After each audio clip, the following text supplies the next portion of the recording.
కేవలం 5,000తో 605 గజాల భూమిలో 630 స్క్వేర్ ఫీట్ సింప్లెక్స్ హౌస్ కేవలం 36 లక్షలు మాత్రమే. నమస్తే, నేను విజయ్.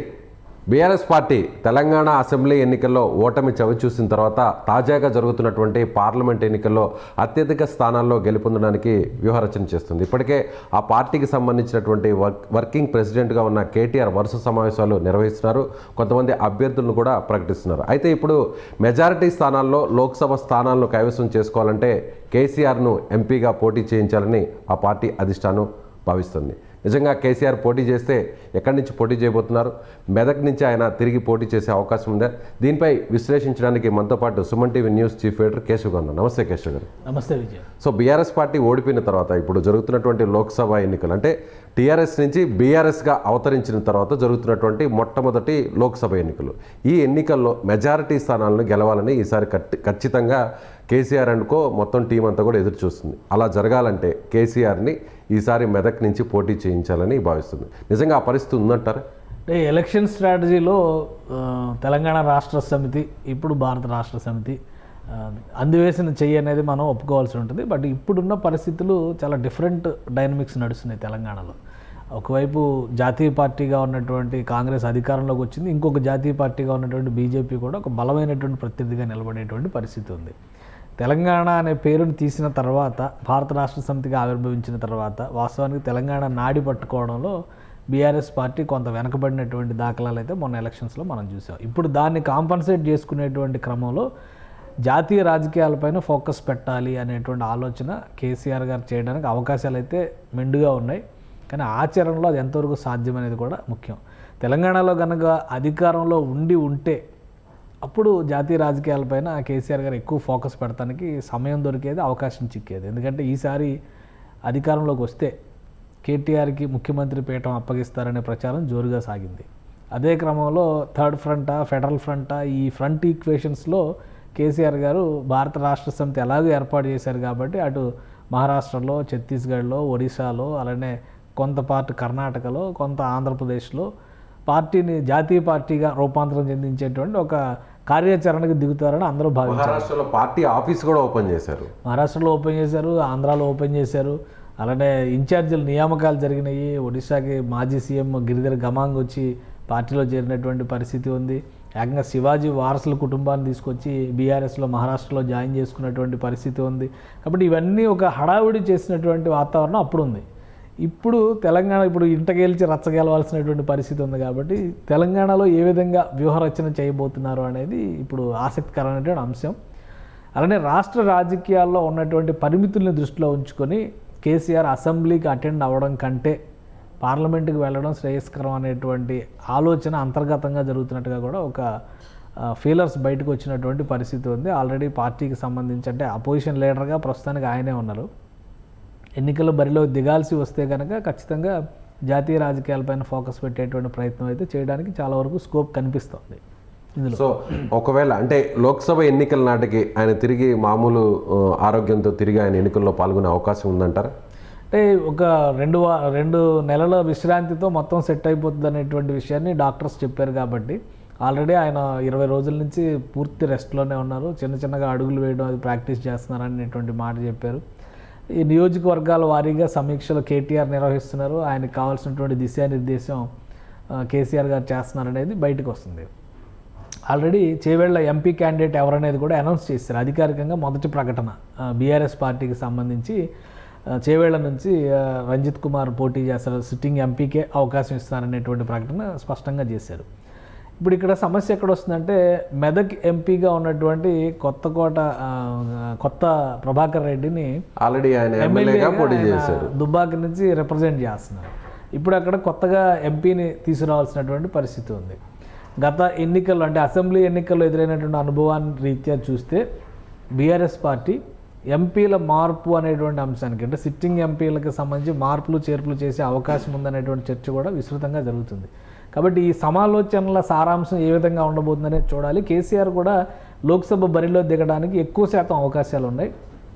మెదక్గా వాళ్ళ ట్రెడిషనల్గా టీఆర్ఎస్ సీట్ అది. ఎందుకంటే దాదాపు 4-5 ఎన్నికల నుంచి కూడా ఆల్మోస్ట్ 2004 నుంచి మెదక్ ఎంపీ స్థానం బీఆర్ఎస్ గెలుచుకుంటున్నటువంటి నియోజకవర్గం. ఒకసారి ఆలె నరేంద్ర, తర్వాత విజయశాంతి, తర్వాత 2014 ఎన్నికల్లో కేసీఆర్ గెలిచి కొత్త ప్రభాకర్ రెడ్డిని బై ఎలక్షన్స్లో ఆయనకి ఇచ్చారు. ఆయన 2 టర్మ్లు ఆయన చేశారు. ఇప్పుడు ఆయన ఎమ్మెల్యే. తెలంగాణ ఉద్యమంలో కీలక పాత్ర పోషించిన నియోజకవర్గాల్లో మెదక్ స్థానం నుంచి ఒకటి అనుకోవచ్చు, అంతేనంటారు? అంటే మెదక్ టీఆర్ఎస్ గెలిచిన 2 ఎంపీ సీట్లు మెదక్ ఒకటి ప్రతి సందర్భంలో. ఎందుకంటే 2004లో 2 ఎంపీ సీట్లు గెలిస్తే కేసీఆర్ మహబూబ్ నగర్ నుంచి గెలిచారు, కరీంనగర్ నుంచి గెలిచారు.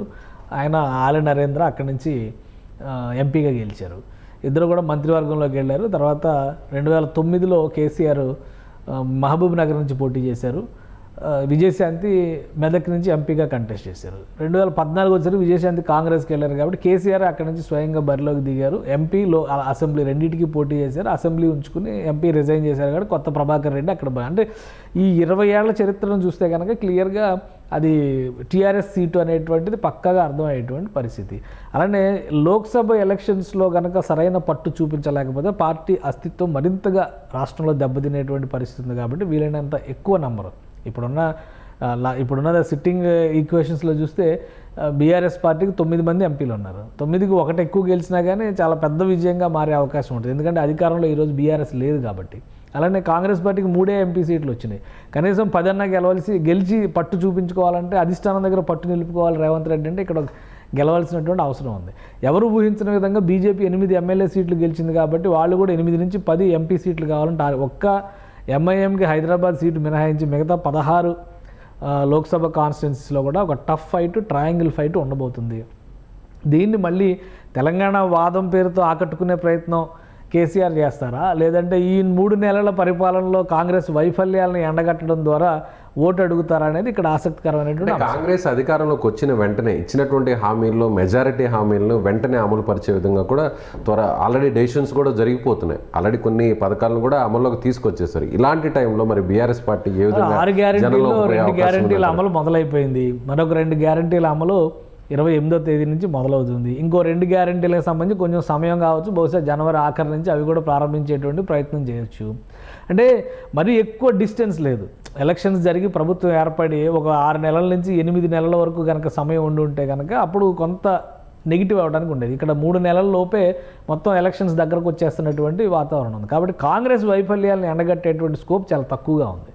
కాకపోతే తెలంగాణ సెంటిమెంట్ను రాజేసేటువంటి క్రమంలో కేసీఆర్ ఏదైనా ఎత్తుగడ వేస్తారనేది చూడాలి. తెలంగాణ అనే పేరే తీసేసి భారత రాష్ట్ర సమితిగా దేశ రాజకీయాలను శాసిస్తానని చెప్పిన తర్వాత ఇప్పుడు తెలంగాణ సెంటిమెంట్కి నేనే ప్రతినిధిని అని చెప్తే ప్రజలు నమ్ముతారా అనేది ఇక్కడ ఇంపార్టెంట్. ఈ ఎన్నికలు ఒక రకంగా చెప్పాలంటే బీఆర్ఎస్ పార్టీకి చాలా సంక్లిష్టమైనటువంటి ఎన్నికలు.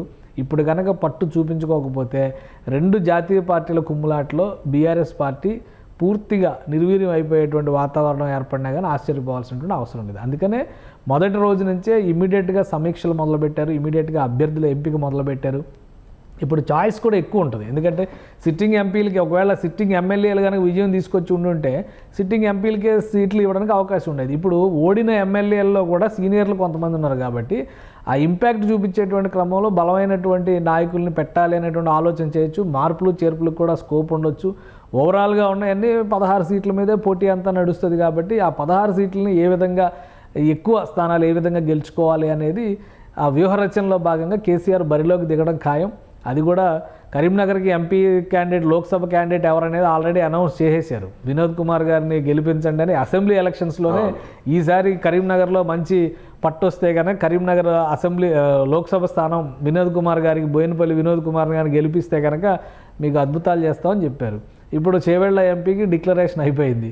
ఇంకా ఉన్నటువంటి వాటిలో ఇంకెవరిని సిట్టింగ్ని ఎవరిని చూస్తారు? ఎందుకంటే కరీంనగర్లో బండి సంజయ్ ఉన్నారు. లాస్ట్ టైం ఎలక్షన్స్లో వినోద్ కుమార్ ఓడిపోయారు. ఈసారి మళ్ళీ ఆయన్నే బరిలో దింపబోతున్నారు. అలానే ఇప్పుడు ఓటమి పాలైనటువంటి సీనియర్ మంత్రులు మన వరంగల్ నుంచి చూస్తే కూడా చాలామంది సీనియర్ నేతలు ఓటమి పాలయ్యారు. అసలు పల్లా రాజేశ్వర రెడ్డి, కడియం శ్రీహరి మినహా మిగతా అందరూ వరంగల్ జిల్లా, మహబూబ్ నగర్ జిల్లా నుంచి క్లీన్ స్వీప్ అయిపోయినటువంటి పరిస్థితులు ఉన్నాయి. ఖమ్మం జిల్లాలో అయితే అసలు 1 సీటు మినహా మరి ఎక్కడా లేవు. కాబట్టి ఇలాంటి జిల్లాల నుంచి రిప్రజెంటేషన్ ఏ విధంగా ఉండబోతుంది, మార్పులు చేర్పులు ఏమైనా చేయబోతున్నారా అనేది ఇక్కడ ఆసక్తికరంగా మారుతున్నటువంటి అంశం.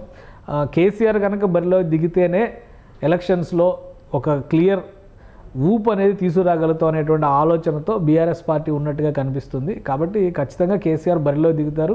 మార్పులు చేర్పులకు కూడా అవకాశాలు ఎక్కువగా ఉన్నాయి. ఎర్రబెల్లి దయాకర్ రావు లాంటి లీడర్స్ ఇప్పుడు దాదాపు 30 సంవత్సరాల నుంచి గెలుస్తున్నటువంటి నాయకులు ఓటమి పాలయ్యారు కాబట్టి అలాంటి వారిని బరిలో దింపేటువంటి ప్రయత్నాలు చేయొచ్చు. కాకపోతే ఏ నియోజకవర్గం నుంచి చాయిస్ తీసుకుంటారు, ఎవరికి అవకాశం ఇస్తారనేది మనం చూడాలి.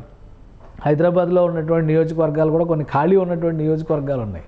మల్కాజ్గిరి కాన్స్టిట్యున్సీ కానీ ఎవరిని రిప్రజెంట్ చేస్తారనేది చూడాల్సినటువంటి పరిస్థితి అయితే కనిపిస్తుంది. కాబట్టి ఓడిన వారు సీనియర్ల నాయకత్వంలో ఉన్నటువంటి వాళ్ళు, అలానే పార్టీకి లాయల్గా ఉన్నటువంటి వాళ్ళు, కేసీఆర్ కుటుంబానికి దగ్గరగా ఉన్నటువంటి ఈ 4 ఈక్వేషన్స్ని దృష్టిలో పెట్టుకుని అభ్యర్థులు ఎంపిక జరగడానికి ఎక్కువగా స్కోప్ కనిపిస్తుంది. సో ఖచ్చితంగా త్రిముఖ పోటీ అనేది చాలా స్పష్టంగా కనిపిస్తుంది అంటారు.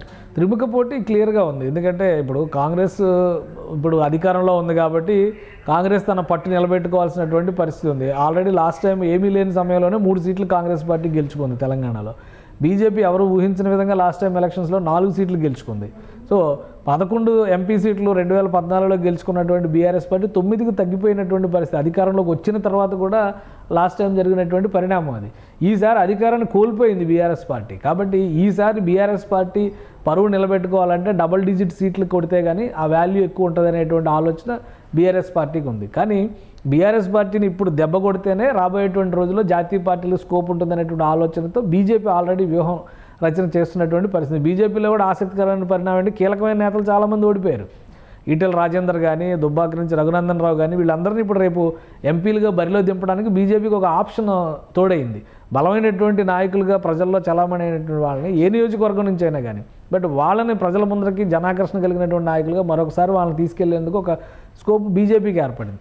అధికారంలో ఉన్నటువంటి పార్టీకి సహజంగానే కొంత అడ్వాంటేజ్ ఉంటాయి. కాంగ్రెస్ పార్టీకి ఇప్పుడు ఏమీ లేనప్పుడే 3 ఎంపీలు గెలిచినటువంటి పరిస్థితి ఉంది. కాబట్టి ఈసారి కాంగ్రెస్లో అభ్యర్థులకు కొదవ కూడా ఉండేటువంటి అవకాశం లేదు. కాబట్టి కాంగ్రెస్ పార్టీ కూడా బలమైనటువంటి పోటీ ఇవ్వడానికి అవకాశం ఉంది. కాంగ్రెస్ పార్టీ అసలు మెజారిటీ సీట్లు డబుల్ డిజిట్ గెలవాల్సినటువంటి టార్గెట్ ఇప్పుడు కాంగ్రెస్ పార్టీకి ఉంది. ముఖ్యంగా రేవంత్ రెడ్డి గారికి ఉంది. ఇమ్మీడియట్గా అసెంబ్లీలో అధికారంలోకి వచ్చిన వెంటనే లోక్సభ ఎన్నికలు వస్తున్నాయి కాబట్టి ఇక్కడ కనుక ఎక్కువ సీట్లు గెలిస్తే అధిష్టానం దగ్గర పట్టు నిలబడుతుంది. అలానే ఆయన అధికారం ఈ 5 ఏళ్ల పాటు సాఫీగా కొనసాగడానికి అవకాశం ఏర్పడుతుంది. ప్రత్యర్థులు నోరెత్తడానికి కూడా అవకాశం లేకుండా పోతుంది. కాబట్టి రేవంత్ రెడ్డికి పర్సనల్ ఛాలెంజ్ ఇది ఒక రకంగా చూడాలంటే. కాబట్టి ముక్కోణపు పోరు అనేది తథ్యం. ఈ ముక్కోణపు పోరులో ఎవరు ఎన్ని సీట్లు గెలుచుకుంటారు, ప్రజలు ఎవరి వైపు నిలబడతారు అనేది ఆసక్తికరంగా ఉంది. బీఆర్ఎస్ పార్టీని బతికించుకోవాలి, బలోపేతం చేసుకోవాలంటే కనుక ఖచ్చితంగా కేసీఆర్ రంగంలోకి దిగక తప్పని పరిస్థితి ఇప్పుడు ఉంది. Right sir, thank you so much. So BRS పార్టీకి పూర్వ వైభవం ఖచ్చితంగా రావాలంటే కేసీఆర్ ఎంపీగా పోటీ చేయాలి. మెదక్ నుంచి ఆయన పోటీ చేస్తే మిగిలినటువంటి స్థానాల్లో కూడా ఒక ఊపు వచ్చేటువంటి అవకాశం ఉందని పార్టీ అధిష్టానం యోచిస్తున్నట్టుగా కేశవ్ గారు చెప్తున్నారు. అదేవిధంగా కాంగ్రెస్ పార్టీ అలాగే బీజేపీ కూడా అత్యధిక స్థానాల్లో గెలుపొందడానికి వ్యూహరచన చేస్తున్నట్టుగా అర్థం చేసుకోవచ్చు. Thank you so much.